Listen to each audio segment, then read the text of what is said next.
আসসালামু আলাইকুম। আপনার বাবা অথবা আপনার দাদা, ধরুন এদের সম্পত্তি আছে, বাট আপনি জানেন না যে কতটুকু সম্পত্তি আছে, কারণ আপনার কাছে কোনো ধরনের কাগজ নেই। কোনো ধরনের কাগজ ছাড়া আপনারা কিভাবে বের করবেন যে আপনার দাদা বা আপনার বাবা চাচা মানে এদের নামে কতটুকু সম্পত্তি আছে? এখন কিন্তু এটা খুব সহজেই বের করা যায়, কারণ এইগুলো কিন্তু বর্তমানে আস্তে আস্তে অনলাইনে যোগ হচ্ছে।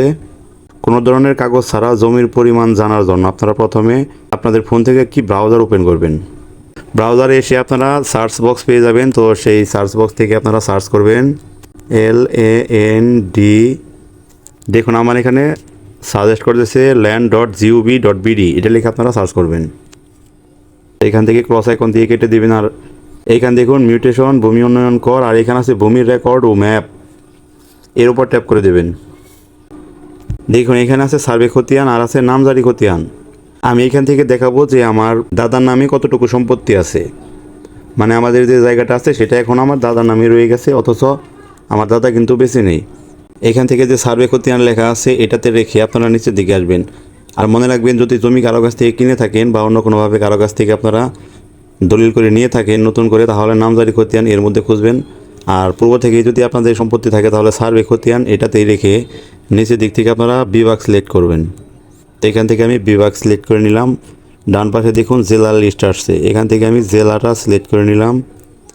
এখন এটাকে একটু উপর দিকে স্ক্রল করে থানাটা সিলেক্ট করে নেব।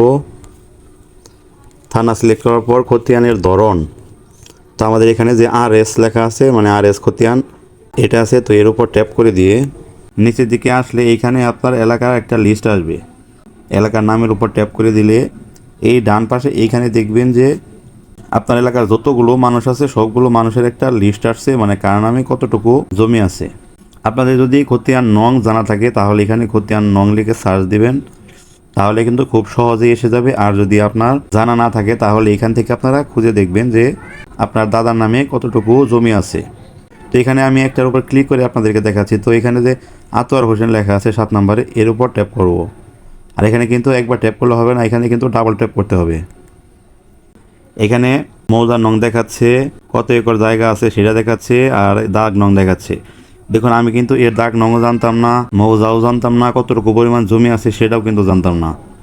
তো এই নামের লিস্ট দেখে কিন্তু এই সবগুলো তথ্য আমি পেয়ে গেলাম।